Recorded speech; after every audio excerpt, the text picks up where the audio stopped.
ክቡር ብላቴን ጌታ ህሩይ ወልደ ሥላሴ ለልጃቸው ለፈቃደ ሥላሴ ጻፉትን ምክር እንመልከተው። ልጅ ሆይ ፈቃደ ሥላሴ አሳብ አታብዛ፣ ወደፊትም ምንም ነገር ይመጣ ይሆን ብለህ አትጨነቅ።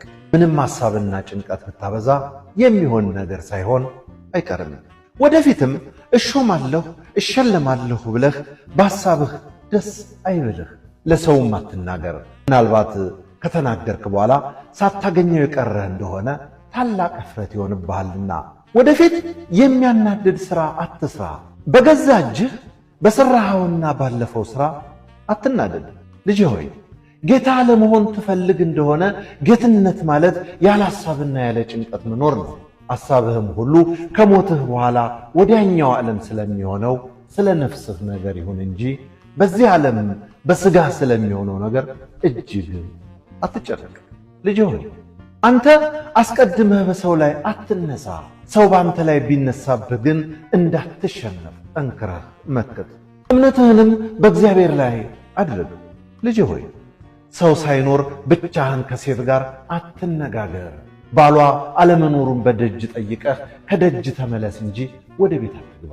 ሰው ሳይኖር ብቻህን ከሴት ጋር የተነጋገርክ እንደሆነ ግን ምንም ሌላ ምስጢር ባይኖራችሁ በመነጋገራችሁ ብቻ መጠርጠርህ አይቀርም።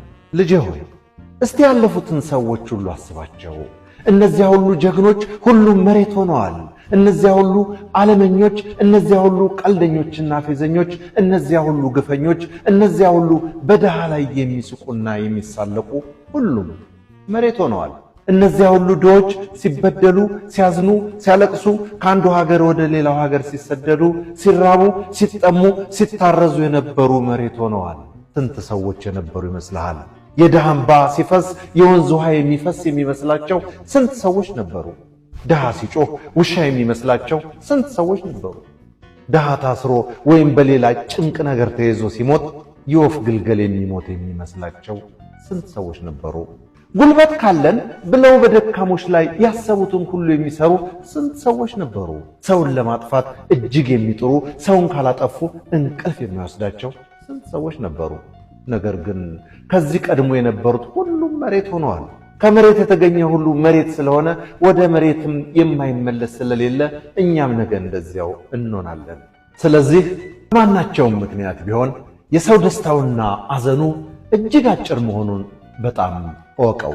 ልጅ ሆይ ሰው ምንም ብልህና አዋቂ ቢሆን በራሱ ሥራ ብቻ ራሱን ችሎ እንደማይኖር እወቅ። ነገር ግን ሁሉም በየሥራው ጸንቶ እርስ በርሱ በሥራ ይፈላል።